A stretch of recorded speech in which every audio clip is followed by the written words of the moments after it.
الحمد لله نحمده ونستعينه ونستغفره ونعوذ بالله من شرور أنفسنا من يهد الله فلا مضل له ومن يضلله فلا هادي له ونشهد أن لا إله إلا الله وحده لا شريك له ونشهد أن محمدا عبده ورسوله أما بعد فأعوذ بالله من الشيطان الرجيم بسم الله الرحمن الرحيم يا أيها الذين آمنوا صلوا عليه وسلموا تسليما اللهم صل على سيدنا ونبينا وحبيبنا مولانا محمد صلى الله عليه وعلى آله وأصحابه وبارك وسلم شهد الشريف الله بسم الله الرحمن الرحيم فريق في الجنة وفريق في السعير وقال رسول الله صلى الله عليه وسلم الدنيا سجن المؤمن وجنة الكافر صدق الله العلي العظيم وصدق رسول النبي الكريم আল্লাহ পাকের বান্দা জনাব মুহাম্মদ রাসূলুল্লাহ সাল্লাল্লাহু আলাইহি ওয়াসাল্লামের উম্মতগণ, আল্লাহ পাক রব্বুল আলামিন আপনাকে আমাকে ফিতনা ফাসাদের জমানায় যখন তাম দুনিয়ার থেকে ইসলাম মুসলমানদেরকে মিটিয়ে দেওয়ার ষড়যন্ত্র চলতেছে, তাম দুনিয়ার মধ্যে ইসলাম মুসলমান থাকবে কি থাকবে না এই প্রশ্নের সৃষ্টি হয়েছে। যে জমানে মানুষ নেকের কাজ ছাড়তেছে, গুনার কাজ ধরতেছে, শুধু গুনার কাজ ধরেই না বরং গুনার কাজে প্রতিযোগিতা শুরু করছে কে কার আগে জাহান্নামে যাবে। সবাই বলি না আউযু বিল্লাহ। যে জমানে মানুষ নেকের কাজে আশ্চর্য হয়, গুনার কাজে স্বাভাবিক থাকে, যে জমানায় মুসলমান ইসলামকে পছন্দ করে না বরং নামধারী মুসলমান ইসলামের সবচেয়ে বড় দুশ্মন হয়ে গেছে, সেই মুহূর্তে আল্লাহ পাক রব্বুল আলামিন আপনাকে আমাকে কোরআন ও হাদিসের মাজলিস, আলেম ওলামা, মুমিন মুত্তাকিন, এই জাকিরিন শাকিরিনদের গুরুত্বপূর্ণ এক দামি মাজলিসে আসার বসার বলার শোনার তৌফিক আল্লাহ পাক দান করছেন। এর জন্য শুকরিয়া আদান সবাই বলে আলহামদুলিল্লাহ। এই মাজলিস অনেক গুরুত্বপূর্ণ, অনেক দামি। দুনিয়ার মধ্যে যারা দামি হয় তাদেরকে গার্ড অব অনারের ব্যবস্থা করা হয়। আপনারা দামি হওয়ার কারণে গার্ড অব অনার হিসাবে ফেরেশতারা গোটা এরিয়াকে ঘিরা ফেলাইছে। ওয়ান আবি হুরায়রা রাদিয়াল্লাহু তাআলা আনহু قال قال رسول الله صلى الله عليه وسلم إن لله ملائكة يطوفون في الطرق يلتمسون أهل الذكر فإذا وجدوا قوما يذكرون الله تعالى تنادوا هلموا إلى حاجتكم فيحفونهم بأذنة السماء الدنيا। বুখারীর মধ্যে রওয়ায়াত আসছে, একদল ফেরেশতা দুনিয়াতে আসছে জাকিরিনদের তালাশ করার জন্য, খোঁজ করার জন্য কোথায় জাকিরিনদের জামাত পাওয়া যায়। স্পেশাল ব্রাঞ্চ, এরা শুধু আসছে দুনিয়াতে, বিভিন্ন ফেরেশতারা বিভিন্ন কাজে আসছে দুনিয়াতে, কিন্তু এই ফেরেশতারা আসছে শুধু জাকিরিনদের তালাশ করার জন্য, জাকিরিনদের জামাত খোঁজ করার জন্য, তাদেরকে রিসিপশন জানাবার জন্য। যখনই এই ফেরেশতাদের দলের মধ্য থেকে কোনো এক দল জাকিরদের জামাতের তালাশ পেয়েই বসে, এক দল আর এক দলকে ডাক দেয়, তানাদাও হালুম্মু ইলা হাজাতিকুম, ও ভাই ফেরেশতা, যেই জামাতের খোঁজে দুনিয়াতে আসছি সেই জাকিরদের জামাত চাঁদপুরের মাঠে পাওয়া গেছে।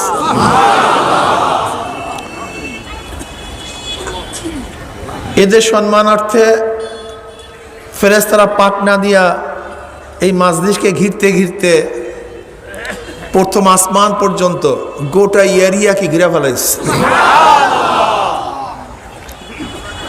এরপরে আল্লাহর সাথে কথাবার্তা শুরু।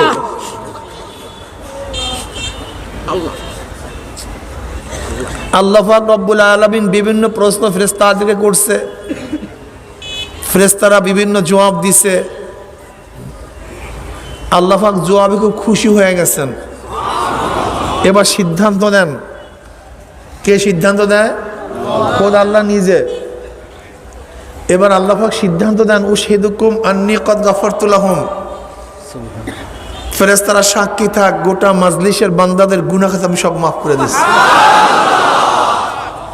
ইয়াকুলুল মালাকু মিনাল মালাইকাতি ফীহিম ফুলানুন লাইসা মিনহুম ইন্নামা জালি হাজাতান ইয়াকুলুল্লাহু আযজা ওয়া জাল্লা হুমুল যুলাসা উলা ইয়াশকা জালিসুহুম, রাহুল বুখারী। এর জন্যই মাজলিসকে আমি ধোলাই কারখানা বলি। যেরকম ধোলাইতে কাপড় চোপড় দিলে পরিষ্কার ধবধবে সাদা হয়ে যায়, ময়লা সব দূর হয়ে যায়, ঠিক জাকিরদের মাজলিসেও যখন জাকিরিন চলে আসে, এই মাজলিসের বরকতে, জিকিরের বদৌলতে আল্লাহ পাক রব্বুল আলামিন তাদের গুনাহগুলো সাফ করে দেয়, একাল গুনাহ খাতা পরিষ্কার করে দেয়।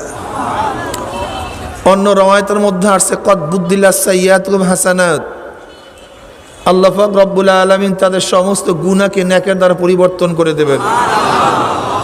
কাজে এই মাজলিস অনেক গুরুত্বপূর্ণ, অনেক অনেক দামি। লা ইয়াকুদু কওমুন ইয়াসকুল্লাহ তাআলা ইল্লা হাফাতুহুল মালাইকা ওয়া গাশিয়াতুহুর রাহমা ওয়া নাযালাত আলাইহিমুস সাকিনা ওয়া যাকারুল্লাহু ফীমান ইনদাহু, রাহু মুসলিম। এই মাজলিস এত গুরুত্বপূর্ণ, এত দামি। আল্লাহ পাক রব্বুল আলামিন অনবরত মাজলিস ও রহমত সাকিনা বর্ষণ করতেছেন। আল্লাহ পাক রব্বুল আলামিন মাজলিসকে কেন্দ্র করে ফেরেশতাদের সাথে আলোচনাও শুরু করছেন। আসলে জিকির করতেই চাই না, জিকির করতেই চাই না, জিকিরের মাজলিসে বসতেই চাই না। কেমন যেন রোগ হয়ে গেছে আমাদের সবাই। আলেম ওলামারাও জিকির করি না, জিকিরের মাজলিসে বসি না। যারা পীরের মুরিদ না তারা তো বসাকে নাজায়েজই মনে করি, গুরুত্ব দেই না, নাজায়েজ মনে করি।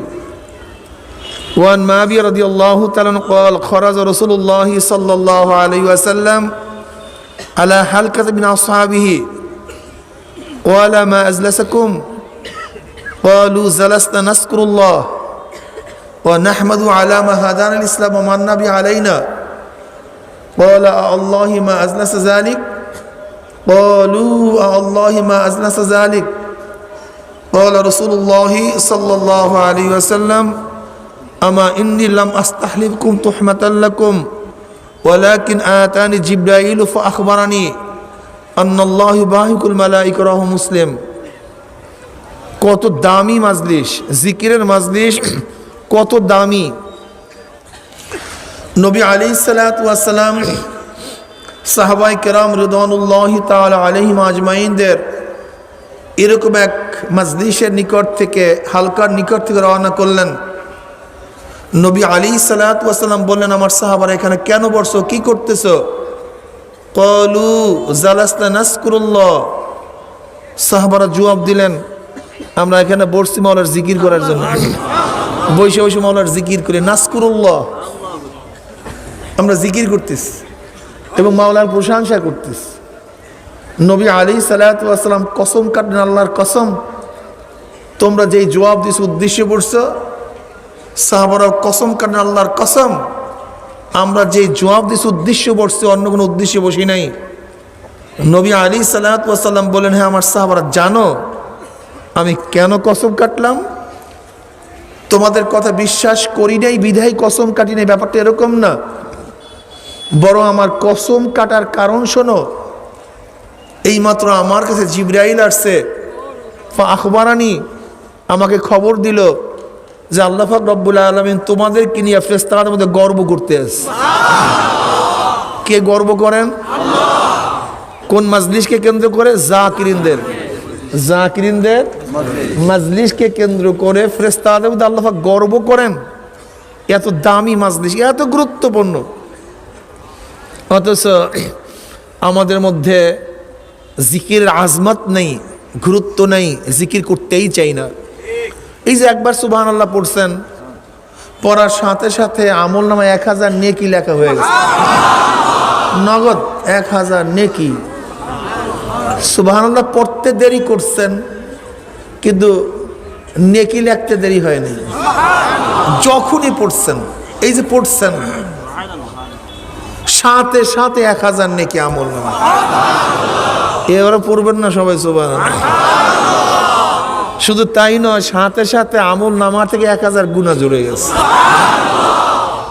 সুবহানাল্লাহ, আলহামদুলিল্লাহ। তো আসমান জমিনের খালি জায়গাগুলি নাকি পূর্ণ করে দেয়। ভাই জিকির করি।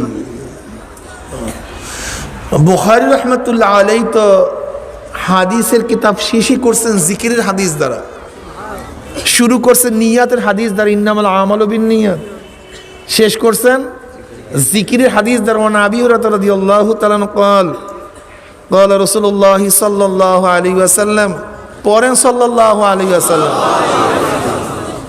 আমার নবীর উপরে একবার দুরূদ পড়বেন, আমার মাওলা পাক রব্বুল আলামিন সাথে সাথে 10টা রহমত নাজিল করবেন। قال قال رسول الله صلى الله, তো ভালো লাগতেছে, ঠিক না? সাল্লাল্লাহু আলাইহি ওয়াসাল্লাম, কত মজা। সাল্লাল্লাহু আলাইহি ওয়াসাল্লাম।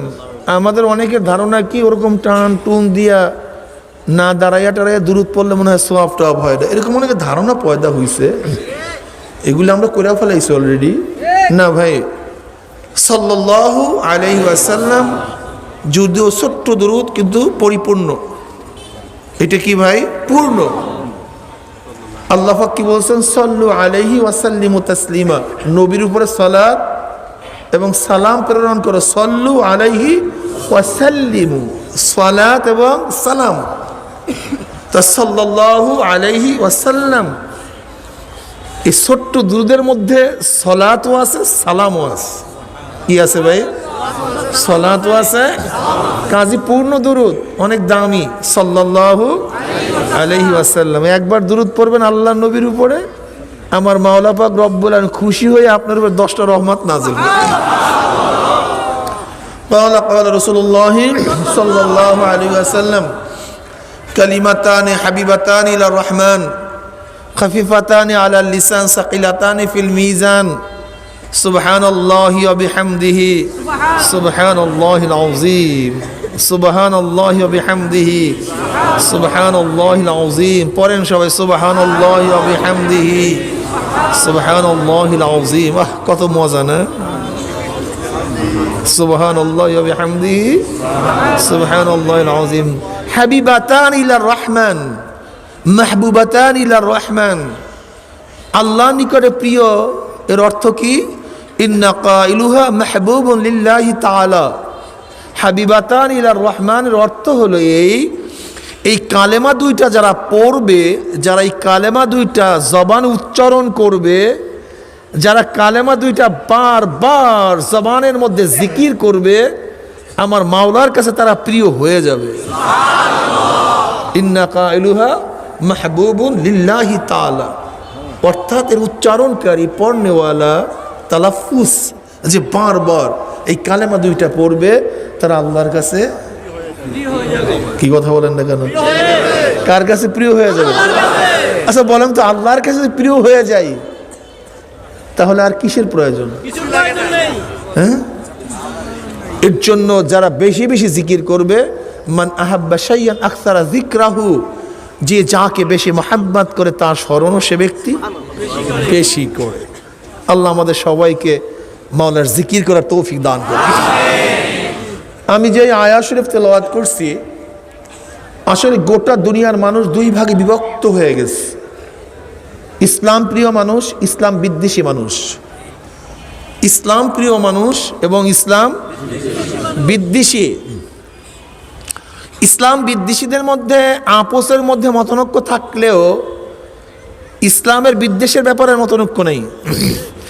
ইহুদি খ্রিস্টানদের মধ্যে মতনৈক্য আছে, আমেরিকা রাশিয়ার মধ্যে মতনৈক্য আছে, আমেরিকা চীনের মধ্যে মতনৈক্য আছে, খ্রিস্টানদের মধ্যে অন্য অন্য ধর্মের মধ্যে মতনৈক্য আছে, শিখদের সাথে হিন্দুদের মতনৈক্য আছে, আবার দেখা যায় বৌদ্ধদের সাথে অন্য ধর্মদের সাথে মতনৈক্য আছে, নাস্তিকরা তো ধর্ম মানি না, তাদের সাথে ধার্মিকদের সাথে মতনৈক্য আছে। লেকিন এই সব গোষ্ঠী ইসলামের ব্যাপারে সবাই ঐক্যমত, সবাই ইসলামের দুশ্মন। সবাই কিসের দুশ্মন ভাই? ইসলাম ও মুসলমানদের দুশ্মন সবাই। ইসলাম ও মুসলমানদেরকে ধ্বংস করার জন্য হাজার হাজার কোটি কোটি মিলিয়ন ডলার ব্যয় করা হচ্ছে, হাজার হাজার কোটি কোটি মিলিয়ন ডলার। এর মধ্যে সবচেয়ে বেশি ব্যয় হচ্ছে গজওয়ায়ে ফিকরি, চিন্তা যুদ্ধ। কি ভাই? চিন্তা যুদ্ধ, চিন্তা যুদ্ধ। এরা কি চায়? মানুষের মন মেজাজের মধ্যে ইসলামের বিদ্বেষ সৃষ্টি করা, ইসলামের বিদ্বেষ ঢুকায়া দেওয়া মন মস্তিষ্কের মধ্যে। ওরা থাকবে নামে মুসলমান, কিন্তু হবে মুসলমানের সবচেয়ে বড় দুশ্মন। পয়দা হবে মুসলমানের ঘরে, কিন্তু মুসলমানের শত্রু হবে। এর জন্য দেখবেন সালমান রুশদি নামধারী মুসলমান, স্যাটানিক ভার্সেস লেক্স, নামধারী মুসলমান। তসলিমা নাসরিন নাম মুসলমান, ইসলামের সবচেয়ে বড় বিদ্বেষী। আমি প্রায় বলি মুসলমানের শত্রুতে ইহুদি, খ্রিস্টান, বৌদ্ধ, মুশরিক, ইসলামের দুশ্মনরা তো আছেই, কোনো সন্দেহ নাই। কিন্তু ইসলামের সবচেয়ে বড় দুশ্মন হলো নামধারী মুসলমান, সবচেয়ে মারাত্মক। নামধারী মুসলমান ইসলামের সবচেয়ে বড় দুশ্মন। এটা খুব মাথার মধ্যে আপনাদের রাখতে হবে। ইসলামের সবচেয়ে বড় দুশ্মন কারা ভাই? আমি প্রায় উদাহরণ দেই, জঙ্গে জামালের মধ্যে মুসলমানের শাহাদাত বরণের সংখ্যা ছিল 10,000। জঙ্গে সিফিনের মধ্যে মুসলমানের শাহাদাতের সংখ্যা ছিল 90,000।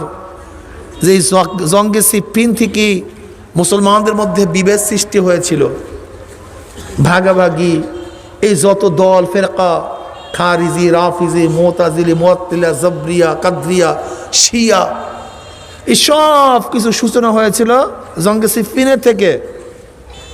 আজ পর্যন্ত মুসলমান ঐক্য হতে কিয়ামত পর্যন্ত আর পারবেও না, আল্লাহই ভালো জানেন। এর পিছনে মাত্র একজন নামধারী মুসলমান ছিল। কয়জন? মাত্র একজন, আব্দুল্লাহ বিন সাবা। এই একজন নামধারী মুসলমান যে ইসলামের ক্ষতি করছে, যেই ক্ষতি লক্ষ লক্ষ মুসলমান শাহাদাত বরণের মাধ্যমেও হয়নি। একজন মুসলমান শাহাদাত বরণ হয়ে বাস জান্নাতে চলে যাবে, ওই পর্যন্তই শেষ। লেকিন যদি 20 বাষ্প যদি খারাপ কোনো মতবাদ যদি কার মাথার মধ্যে ঢুকানো যায়, তাহলে যুগে যুগে, শতাব্দীকে শতাব্দী ইসলাম ধ্বংস হয়ে যাবে, কোনো ইসলাম আর জাগ্রত হবে না। গজওয়ায়ে ফিকরি, চিন্তা যুদ্ধ। এই চিন্তা যুদ্ধের মাধ্যমে মুসলমানদেরকে ধ্বংস করার চক্রান্ত করতেছে। আমাদের বাংলাদেশে একই অবস্থা। শিক্ষার মধ্যে ইসলামের দুশ্মনী, সিনেমার মধ্যে ইসলামের দুশ্মনী। সিনেমার মধ্যে যেই ব্যক্তি সবচেয়ে খারাপ পাঠ করবে, সেই ব্যক্তির দাড়ি থাকবে, টুপি থাকবে, যে সবচেয়ে খারাপ। আপনি বুঝেন? খুব কঠিন মাসালা চলতেছে। আজকে মুসলমানের সন্তান জন্ম হয়েছে মুসলমানের ঘরে, কিন্তু দেখবেন টুপি দেখলেই ঘৃণা লাগে, দাড়ি দেখলেই ঘৃণা লাগে, লম্বা জামা দেখলেই ঘৃণা লাগে, সুন্নাতের কথা শুনলে চক্ষুর ভুরু বেঁকা হয়ে যায়, ইসলামের কথা শুনতেই পারে না, আলেমদেরকে কটূক্তি করে। এর কারণটা কোথায়? আমি বলি শোনো, একজন হিন্দুর বাচ্চা যদি মুসলমানের লালিত পালিত হয়, ও বড় হওয়ার পরে আল্লাহ বলবে না রাম বলবে? বাচ্চাটি হিন্দুর, আল্লাহ বলবে কেন? আচ্ছা বলেন তো, একজন মুসলিমের সন্তান যদি হিন্দুর লালিত পালিত হয়, বড় হওয়ার পর আল্লাহ বলবে না রাম বলবে? বাচ্চাটি মুসলমানের। তাহলে দেখা গেল জন্ম কোনো সাবজেক্ট না, জন্ম কোনো বিষয় না, জন্ম কোনো বিষয় নয়, কিচ্ছু না। মূল বিষয় শিক্ষা পরিবেশ। হ্যাঁ, যদি মুসলমানের সন্তান হিন্দুর শিক্ষায় শিক্ষিত হয়, হিন্দুর পরিবেশে বড় হয়, তার মুখ থেকে আল্লাহ বের হয় না রাম বের হয়? যদি হিন্দুর সন্তানও মুসলমানের ঘরে লালিত পালিত হয়, পরিবেশে থাকে, বড় হইলে মুখের থেকে রাম বের হয় না আল্লাহ বের হয়? তার আমি কি বুঝলাম? জন্ম কোনো সাবজেক্ট না, বিষয় নয়, মূল বিষয় হলো শিক্ষা পরিবেশ। বলেন কি? এবার দেখুন তো আমাদের দেশের পরিবেশ এবং শিক্ষাটা কি? আমাদের দেশের পরিবেশ এবং শিক্ষাটা কি? গোটা দুনিয়ার পরিবেশ শিক্ষাটা কি? আমরা সবাই একমত হলাম এইমাত্র যে মূল বিষয় পরিবেশ শিক্ষা। এর জন্য ইহুদি খ্রিস্টান ইসলামের দুশ্মনরা গোটা দুনিয়ার মধ্যে গজয়ে ফেকরি চিন্তা যুদ্ধের মাধ্যমে এই পরিবেশ এবং শিক্ষার মধ্যে ইসলামের দুশ্মনী ঢুকাইয়া দিস। তুই জন্ম হবি মুসলমানের ঘরে, কিন্তু তোর মেধায় থাকবে নাস্তিকতাবাদ। তুই জন্ম হবি মুসলমানের ঘরে, তোর মেধার মধ্যে থাকবে মুসলমানের শত্রুতা। তুই জন্ম হবি মুসলমানের ঘরে, কিন্তু তোর মাধ্যমে ইসলামকে ধ্বংস করে ফেলবো। তুই নবীকে কটূক্তি করবি, ইসলামকে গালি দিবি। বুঝেন? মরিস বুখাইলি বিজ্ঞানী খ্রিস্টান ছিল, আল্লাহ পাকের শুকর, শিক্ষা পাওয়ার কারণে, দিন পাওয়ার কারণে সে দি অরিজিন অফ ম্যান ডারউইনের থিওরিকে রদ করে কত মজবুত বই লিখছেন। কোরআন বাইবেল, বিজ্ঞান কোরআন বাইবেল, এর উপর কত মজবুত বই লিখছেন। অথচ আমাদের দেশের মুসলমানের জন্ম হওয়া হাজারো মুসলিম সন্তানেরা ইসলামের বিরুদ্ধে বই লেখে। এই শুধু শিক্ষা এবং পরিবেশ।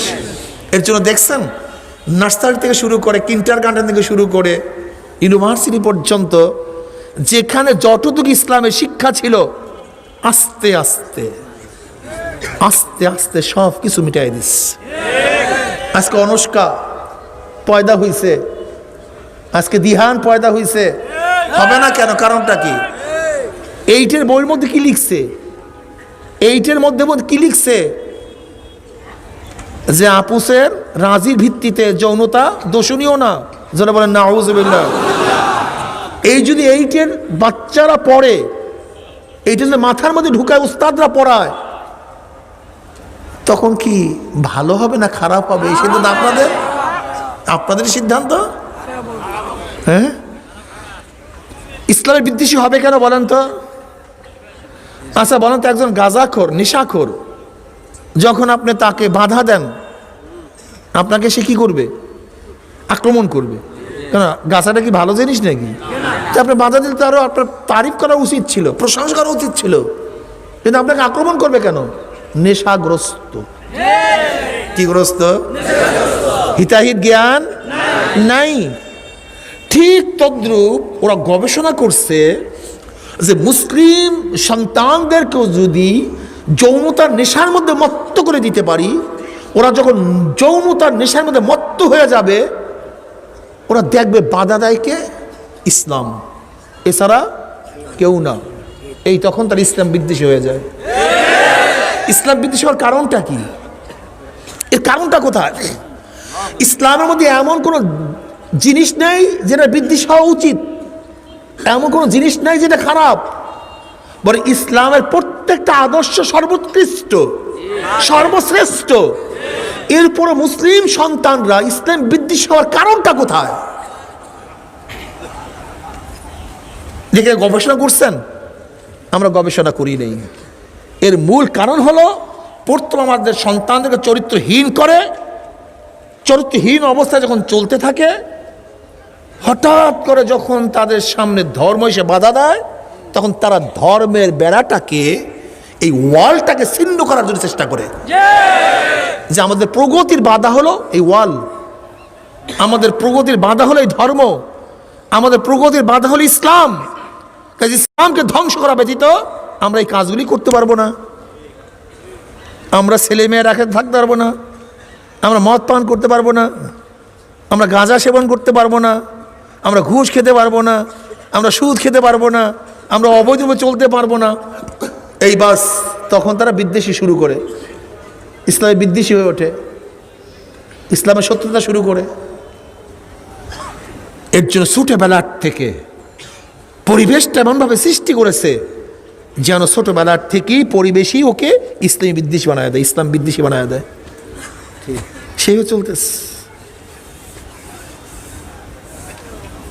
কি হয় আজকে বর্তমানে দেখবেন, যদি আপনাকে বলে good bye, good bye, tata tata, এই সন্তানটা আধুনিক। যদি বলে আসসালামু আলাইকুম, তাহলে সাম্প্রদায়িক।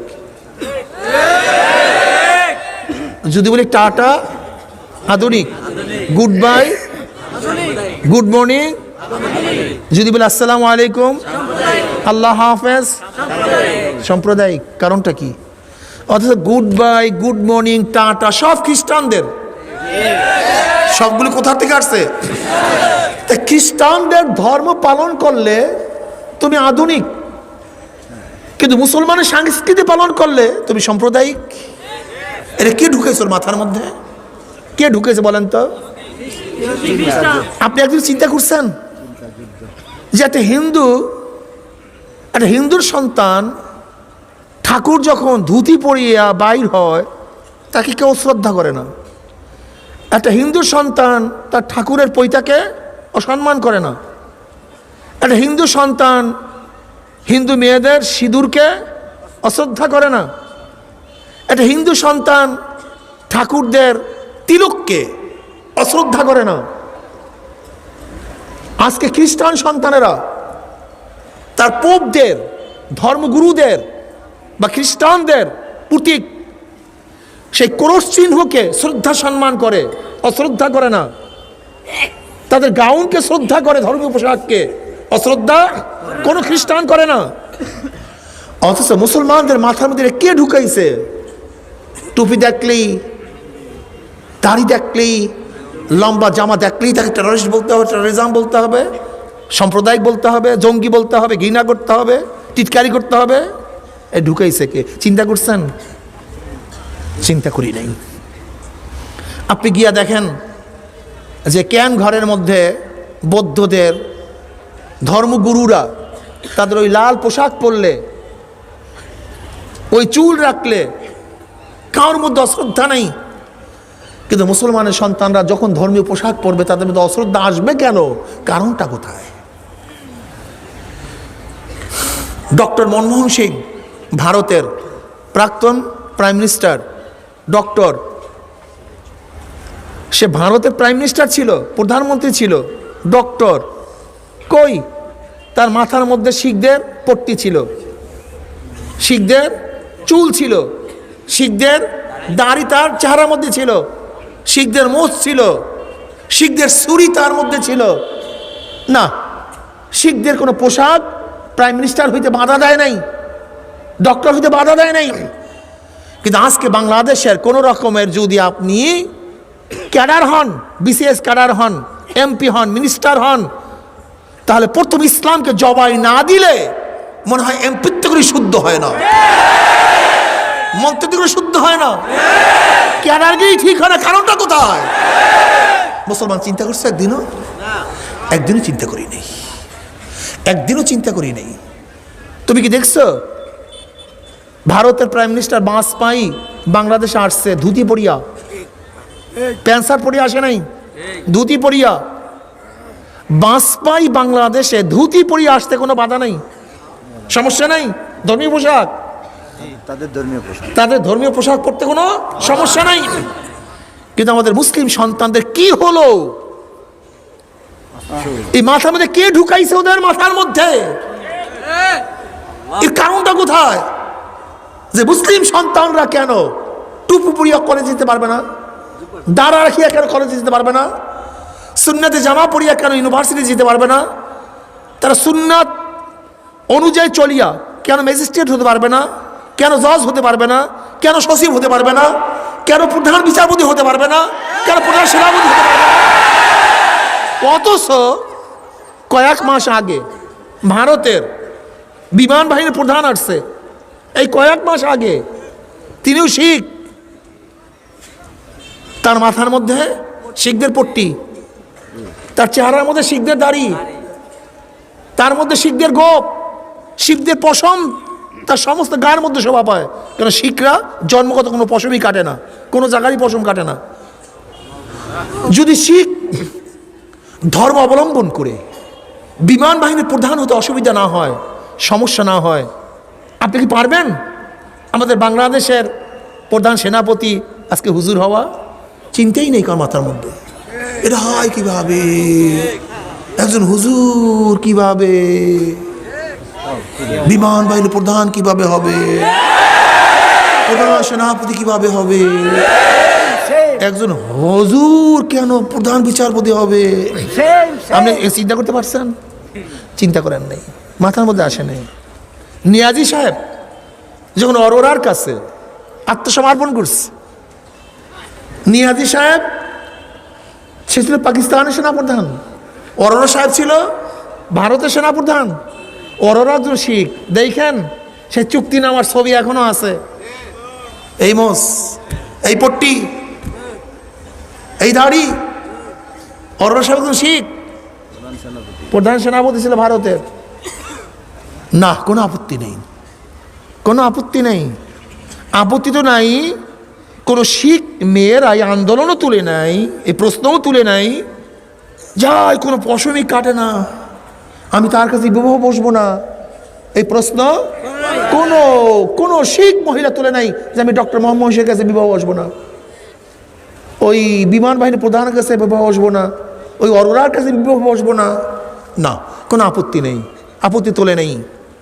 কিন্তু মুসলিম মেয়েদের মধ্যে এই ধারণা কে ঢুকাইছে যে দাড়ি রাখলেই পছন্দ করবো না, টুপি পরলে পছন্দ করবো না, সুন্নাত জামা পরলেই পছন্দ করবো না? চিন্তা করছো? গাজওয়ায়ে ফিক্রি, চিন্তা যুদ্ধ, চিন্তা যুদ্ধ। তোমার মাথার মধ্যে নাস্তিকতাবাদ, ইসলাম বিদ্বেষী ভাব এমনভাবে ঢুকাইয়া দিছে, তুমি জন্ম হচ্ছে মুসলমানের ঘরে, কিন্তু ইসলামের কৃষ্টি কালচার তোমার কাছে ভালো লাগবে না। তুমি কি দেখছো আমেরিকার সংবিধান কি বলছে? আমেরিকার সংবিধান কি বলছে? যে খ্রিস্টান ব্যতীত আমেরিকার কেউ প্রেসিডেন্ট হতে পারবে না, দুনিয়ার কেউ তাদেরকে সাম্প্রদায়িক বলে না। কিন্তু আজকে যদি বাংলাদেশের সংবিধানে লেখা হয় যে মুসলিম ব্যতীত কেউ প্রেসিডেন্ট হতে পারবে না, প্রাইম মিনিস্টার হতে পারবে না, তাহলে অবস্থাটা কি হবে বলেন তো? তোলপাড় হয়ে যাবে। এই দেশটাকে সাম্প্রদায়িক দেশ নাকি, এই যুদ্ধে স্বাধীন করছি নাকি? বাস এই মুসলিম নাপাকগুলি, এই মুসলিম কুলাঙ্গারগুলি, এই নামদার মুসলিমের জাতগুলি, শত্রুগুলি তাই মুসলমান করবে। এই নামদার মুসলিমগুলি শোনেন, আজকে দেখেন দেখেন আমেরিকার সংবিধান কি লেখা আছে যে বাইবেলের উপরে হাত রেখে শপথ করতে হবে, বাইবেলের উপরে হাত রেখে শপথ করতে হবে। কিন্তু বাংলাদেশের সংবিধান কি পারবেন কোরআনের উপর হাত রেখে শপথ করতে হবে?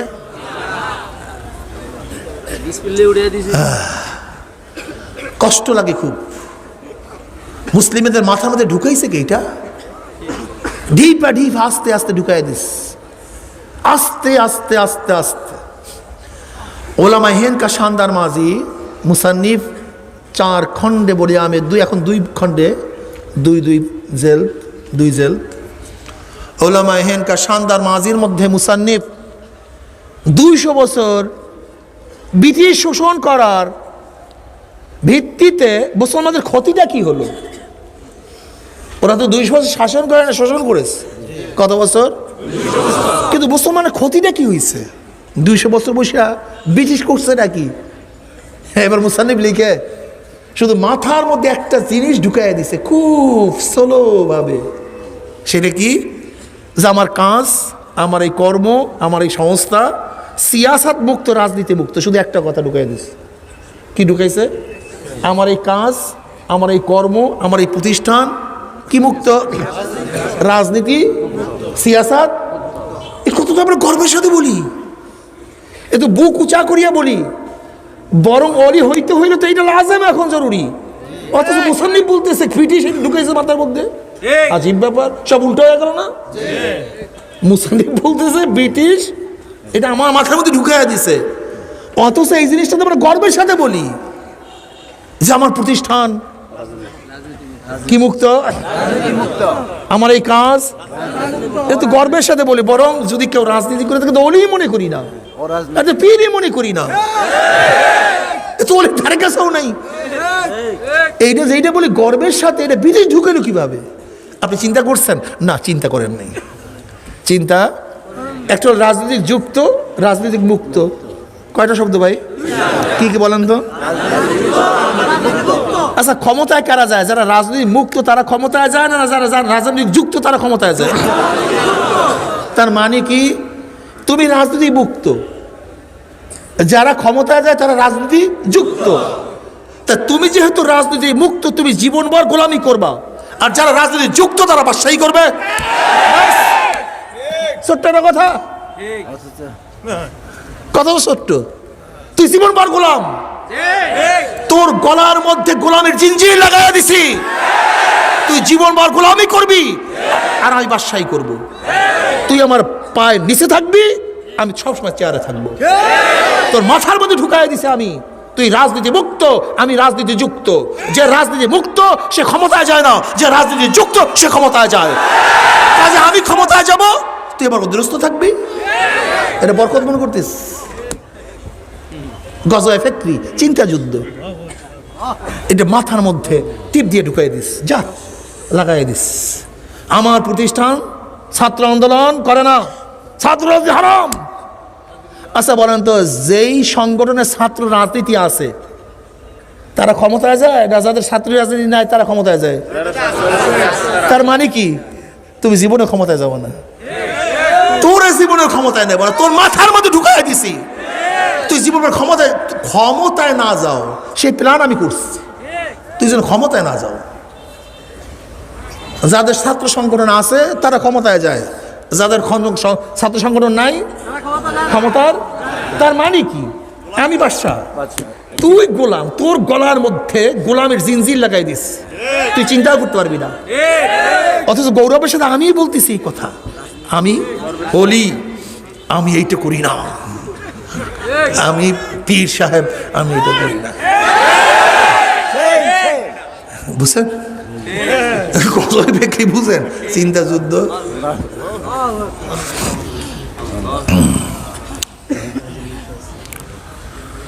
মাসালা কঠিন।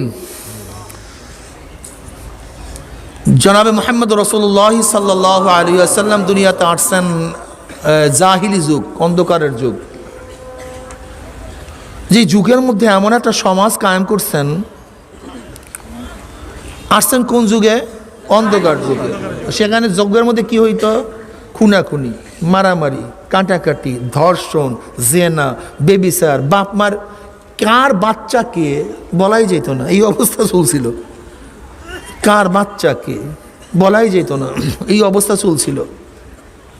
গোলামদের কোনো স্থান ছিল না, গরিবদের কোনো হাইসিয়াত ছিল না, মহিলাদের কোনো অবস্থান ছিল না, মেয়েদেরকে জীবন্ত কবর দিত, সম্মান ইজ্জাত বলতে কিচ্ছু ছিল না। যেখানে পরস্পরের মধ্যে বৎসরকে বৎসর, শত শত বৎসর পর্যন্ত যুদ্ধ চলতে থাকতো। এর নাম আইয়ামে জাহিলিয়াত যুগ। এগুলি সব কবরের কথা নিচের কথা বলতেছেন, উপরের কথা বলতেছেন? আমার নবী এসে কি করছেন? এই সমাজটাকে এত সুন্দর, এত ভালো এক সমাজ উপহার দিয়েছেন। নবী কি বললেন? মদিনার থেকে হাজরামাউত পর্যন্ত, মক্কা পর্যন্ত একটা যুবতী, সুন্দরী, সুশ্রী এক মেয়ে হেঁটে হেঁটে একা একা যাবে, সে ধর্ষিতা হবে না, লুণ্ঠিত হবে না। হ্যাঁ, আনুষ্কা ওই দিহানের ঘরে যাওয়ার পরে মারা যাবে না তো দূরের কথা, ওর দিকে কেউ তাকাবেও না। এমন এক সমাজ আমি উপহার দেব। তার মানে এই গোটা এরিয়ার মধ্যে সমস্ত যুবকদের চরিত্র ভালো হয়ে যাবে, সমস্ত মানুষ দরিদ্র সীমার উপরে চলে যাবে, কেউ গরিব থাকবে না, সব ধনী হয়ে যাবে। যদি ধনী হয়ে যায় তাহলে কেউ চুরি করে, পকেট মারে, মানে লুণ্ঠিত হবে না। মানে গরিব নাই, কে লুণ্ঠন করবে? লুণ্ঠন করবে কে? সব চরিত্রবান। এটা সুন্দরী না বিশ্রী দেখার বিষয় নয়, আল্লাহ হারাম করছে, আমি তাকাবো না। এমন এক সুন্দর সমাজ আমি উপহার দেব। অথচ জনাবে মুহাম্মদ রাসূলুল্লাহ সাল্লাল্লাহু আলাইহি ওয়াসাল্লাম আসছেন দুনিয়াতে জাহিলিয়াতকে পরিবর্তন করে সুন্দর সমাজ দেওয়ার জন্য। আর আমরা তার কিতাবাদি পড়িয়া, তার আদর্শ অনুসরণ করিয়া সমাজের খবরই নেই না, খবরই নেই না। সমাজের 12টা বাজুক, আমি মসজিদে আছি, মাদ্রাসায় আছি। অথচ কোরআন কি বলছে? ফালাউলা নাফারা মিন কুল্লি ফিরকাতিন মিনহুম তাইফাতুন লিয়াতাফাক্কাহু ফিদ-দ্বীন ওয়া লিয়ুনযিরু কওমাহুম ইযা রাজাউ ইলাইহিম লাআল্লাহুম ইয়াহযারুন। যেই গ্রাম থেকে, যেই মহল্লার থেকে ইলমে দ্বীন শিক্ষা গ্রহণ করার জন্য আসছো, সেখানে ইলমে দ্বীন শিক্ষা গ্রহণ করার পরে ওই এলাকায় চলে যাও। ওয়া লিয়ুনযিরু কওমাহুম, কওমদেরকে ভয় প্রদর্শন করো, কওমদেরকে হেদায়েত করো। কে বলছেন? আল্লাহ। অথচ আমাদের দেশে হাজারো আলেম আছে, বিশাল আলেম, গ্রামের লোক জানেই না আমার বাড়ির উপরে এত বড় আলেম পয়দা হয়েছে, জানেই না। কমের সাথে কোনো খবরই নেই, সাক্ষাৎই নেই, জানাশোনাই নেই। চাচা জানে না আমার ভাতিজা এত বড় আলেম, খালু জানে না আমার ভাইরাস ছেলে এত বড় আলেম, ওই ছোটবেলার সাথীরা জানে না আমার অমুক বন্ধু এত বড় আলেম। কমের কোনো খবরই নেই, কমের সাথে সাক্ষাৎই নেই। অথচ ইমাম আজম আবু হানিফা রাহমাতুল্লাহ আলাইহি একদিন বাজারে গেলেন। সাথীরা প্রশ্ন করেছে, হযরত কেন আসছেন বাজারে? কি জবাব দিলেন? আমি রুমের মধ্যে যে কিতাবুল বুয়ু পড়াই, বেচা বিক্রির মাসআলা পড়াই, আমি দেখার জন্য আসছি আমার মাসআলা অনুযায়ী বাজারের মধ্যে বেচা বিক্রি চলে কি চলে না। যদি আজকে 1 লক্ষ আলেমদের প্রশ্ন করি, তুমি যে মাসআলা পড়াইছো একদিনকে বাজারে গিয়ে দেখছো সেই অনুযায়ী বেচা বিক্রি চলে কি চলে না? করেন না। আমার নবী ফতুয়া দিচ্ছেন, আমার নবী ফতুয়া প্রয়োগ করছেন, আমার নবী ফতুয়া প্রয়োগের স্থান করছেন। 3টা কাজ করছেন। কয়টা কাজ? ফতুয়া কে দিচ্ছেন? কার্যকারী কি করছেন? আবার কার্যকারীর স্থান মাহওয়াল কে তৈরি করছেন? আপনারা, আমরা ওয়ারাসুল আম্বিয়া, নবীদের এক সময় ফতুয়া দিতাম, প্রয়োগ আমরা করতাম না, প্রয়োগের স্থান তো প্রশ্নই আসে না। এক সময় ফতুয়া দিতাম, এখন ফতুয়া দেওয়ারও ক্ষমতা রাখি না। পারলে ওলামায়ে কেরাম তালাকের ফতুয়া দেন তো, পারলে দেন তো দেখি, গুড় দেখি ভুল আছে। হ্যাঁ, পারলে আপনার 14 বছরের মেয়েকে বিবাহ দিয়া বুক ফোলায় হাঁটেন তো দেখি, পারেন কি না? পারবেন? হুদুদের মাসালা দেন তো, কেসাসের মাসালা দেন তো। এরকম করেন কে? ঘটনা কি? এরকম করেন কে? ঘটনা কি? একদিনও চিন্তা করছি, একদিনও চিন্তা করছি, একদিনও চিন্তা করিনি। একদিনকে চিন্তা করছি ইসলাম শুরু হয়েছে ইকরা বিসমি রাব্বিকাল্লাযী খালাক, ইসলাম শুরু হয়েছে পড়ার মাধ্যমে। কিন্তু মুসলিম জাতির কয়জন কোরআন শিখছে? চিন্তা করছি একদিনও? হ্যাঁ, আপনি ভাবেন কি আমার মাদ্রাসাতে এত ছাত্র আছে, আরে খোদা কে আমার এত দর্শে এত ছাত্র আছে, যাই হোক সংখ্যা কমু না নিজেরাই লজ্জা পাবের জন্য।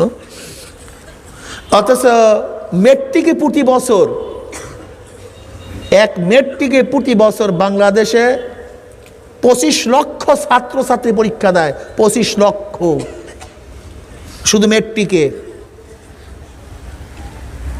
গোটা বাংলাদেশের সমস্ত মাদ্রাসায় কজন ছাত্র আছে?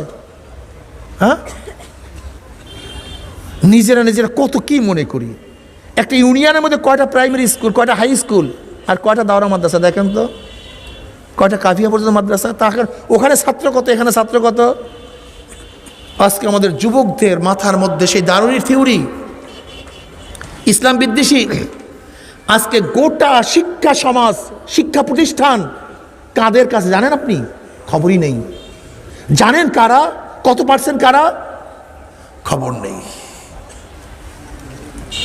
আজকে মুসলিম সন্তানদের মেজাজের মধ্যে, মাথার মধ্যে শুধু ইসলাম বিদ্বেষ ঢুকাই দিস।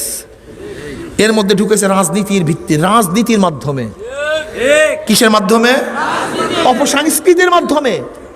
ভ্যালেন্টাইন্স ডে আমাদের সন্তানরা পালন করে, 31st নাইট আমাদের সন্তানরা পালন করে, পহেলা বৈশাখ আমাদের সন্তানরা পালন করে। আমাদের সন্তানরা, আমাদের মুসলিম সন্তানরা সর্বজনীন শারদীয় দুর্গাপূজা,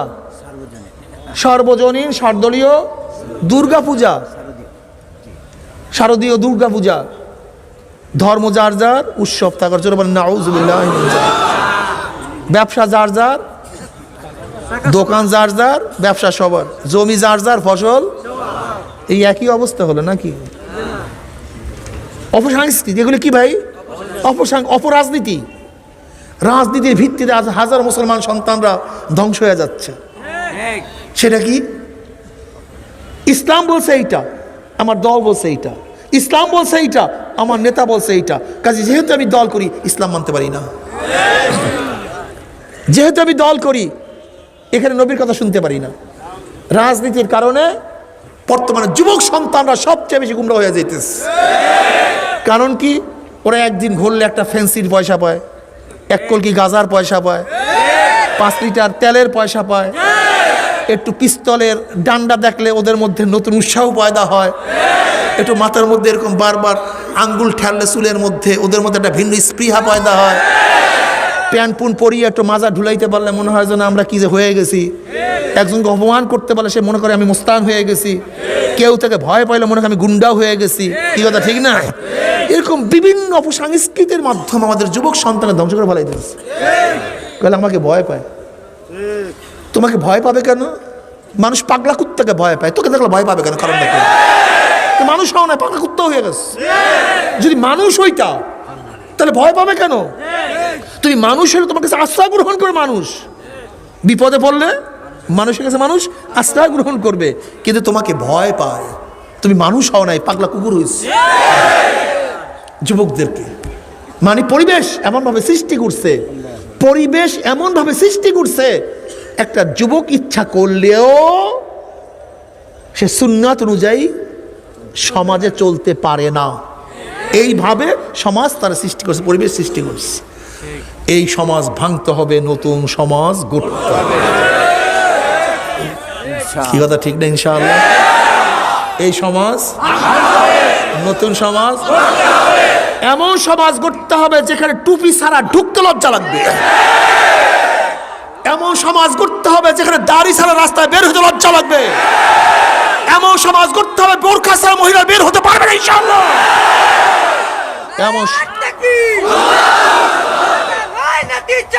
এমন সমাজ গড়তে হবে যেখানে মদ থাকবে না, গাঁজা থাকবে না, ইয়াবা থাকবে না, ফেন্সিডিল থাকবে না, চুরি থাকবে না, ধর্ষণ থাকবে না, ডাকাতি থাকবে না, লুট থাকবে না। 1000 টাকার বালিশ 10,000 টাকা হবে না, 10,000 টাকার পর্দা 10 লক্ষ টাকা হবে না, সেখানে 70% টাকা চুরি হবে না, বরং প্রত্যেকটা জনগণ তার অধিকার ফিরে পাবে। জনাবে মুহাম্মদ রাসূলুল্লাহ সাল্লাল্লাহু আলাইহি ওয়াসাল্লাম এমন এক সমাজ উপহার দেওয়ার জন্য দুনিয়াতে আসছেন। ওমর ইবনে খাত্তাব রাদিয়াল্লাহু তাআলা আনহু রাস্তায় বের হয়েছেন। মরুভূমির মধ্যে আলো কেন? কে ঢুকছে? আবার কোন বেদুইন ঢুকছে। কে ঢুকছে? সেখানে গিয়া দেখে এক মহিলা পাতিলের মধ্যে পানি জাল দিতে আছে, ভিতরে কিছু নাই, আর বাচ্চাগুলি ক্ষুধার্ত অবস্থায় কান্নাকাটি করতেছে। ওমর ইবনে খাত্তাব রাদিয়াল্লাহু তাআলা আনহু মহিলাকে প্রশ্ন করছেন, তোমার পাতিলের মধ্যে তো কিছুই নাই, কি জ্বালাইতেছ? কিন্তু আল্লাহ পাক ওমরকে মাফ করুক, আমার বাচ্চাগুলি ক্ষুধার্ত, তাদেরকে দেওয়ার মতো কিচ্ছু আমার কাছে নাই, আমি খালি পাতিলের মধ্যে পানি দিয়ে জ্বালাইতেছি যেন ওই বাচ্চাগুলো আশ্বস্ত হয় আমাদের জন্য পাকানো হচ্ছে, আমরা খেতে পারবো। এই অপেক্ষা করতে করতে বাচ্চাগুলো ঘুমায়া যাবে, এর জন্য আমি খালি পাতিলের মধ্যে পানি দিয়ে জ্বালাইতেছি। ওমর ইবনে খাত্তাব রাদিয়াল্লাহু বললেন, আল্লাহ ওমরকেও মাফ করুক, তোমাকেও মাফ করুক, কিন্তু ওমর জানবে কিভাবে যে তুমি ক্ষুধার্ত, তোমার বাচ্চাগুলো ক্ষুধার্ত? করে না জানলে তাকে খলিফা হইতে বলছে কে? কে বলছে তাকে খলিফা হইতে? তুমি আমি কি করতাম? ডানডানি অমনি তারাম তারাম, বেয়াদব, কার সামনে কথা বলতেছো, তুই চেনস? বাস ওই কুকুরের স্বভাব, পাগলা কুকুরের স্বভাব, ভয় পায়, সাপের স্বভাব। হ্যাঁ, কিন্তু ওমর ইবনে খাত্তাব রাদিয়াল্লাহু চরিত্র কি ছিল? দাঁড়াইয়েন না এক মুহূর্তের জন্য, সোজা দৌড় বাইতুল মালের দিকে, সোজা বাইতুল মালের দিকে দৌড়। দৌড়ে একটা বস্তার মধ্যে খাজুর নিলেন, আটা নিলেন, চবড়ি নিলেন, ঘি নিলেন, চিনি নিলেন, বিরাট বস্তা করছে। এবার খাদিমকে বলছে, গোলামকে বলছে, আমার পিঠের মধ্যে উঠাইয়া দাও। মানে আপনার পিঠের মধ্যে উঠাইয়া দাও মানে? আমার মাথায় দেন, আমার পিঠে দেন। বলে কিয়ামতের ময়দানে আমার গুনার বোঝা কি তুমি বহন করবা? আমার গুনার বোঝা কি বহন করবা? এমন নেতা, আল্লাহ কাছে আমার মাথায় দাও।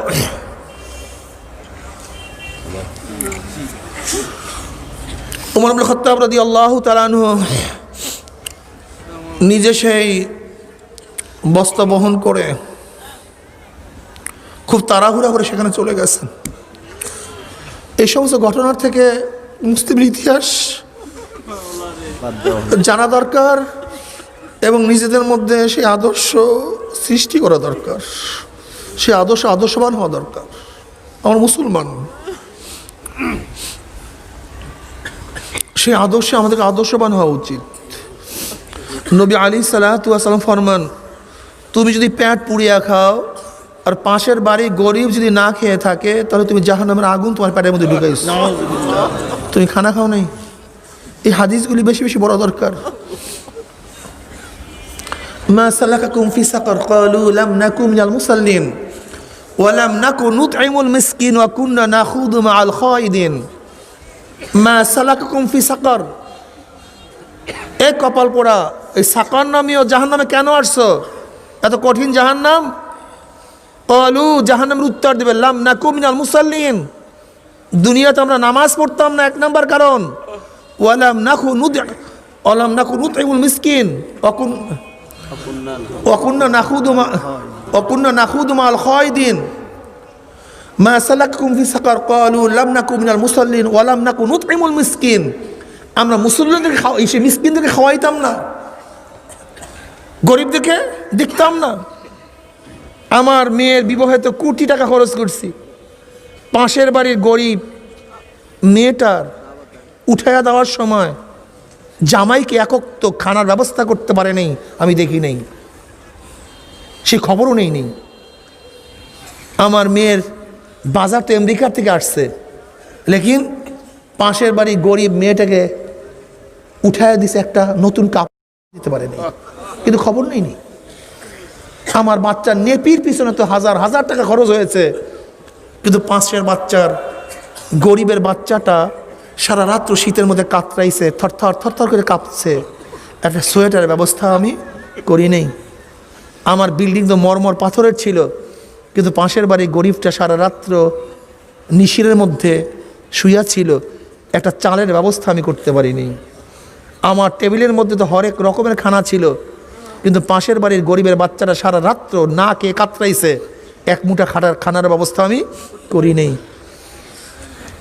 ওয়ালাম নাকু নুতঈমুল মিসকিন, গরিবদেরকে দেখতাম না। আজকে আমাদের মধ্যে গরিবদেরকে দেখার কোনো চরিত্র নেই, এই বয়ানই তো নেই। এটাকে ইবাদত মনে করি না, এটাকে ইবাদত মনে করি না। সরদার দু আলম আলাইহিস সালাতু ওয়াস সালাম যখন বলছেন লাকাদ খাশিতু আলা নাফসি, আমি ভয় পাইতেছি ধ্বংসের,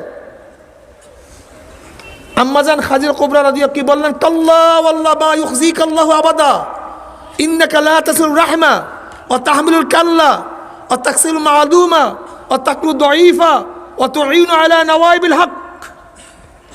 আল্লাহর কসম, আল্লাহর শপথ, আল্লাহ পাক আপনাকে লাঞ্ছিত অপমানিত করবেন না।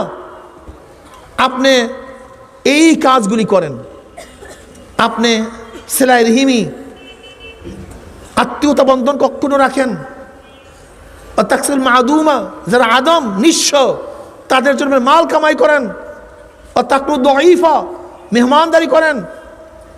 আপনি যারা নিঃসৎ অনাথ তাদের বোঝা, তাহমিলুল কাল্লা, কালালা থেকে কাল্লা, যারা অক্ষম তাদের বোঝা আপনি বহন করেন, তাদেরকে আপনি কামাই করে খাওয়াইয়া দেন। যারা নিজেরা খাইতে পারেন আপনি খাওয়াইয়া দেন।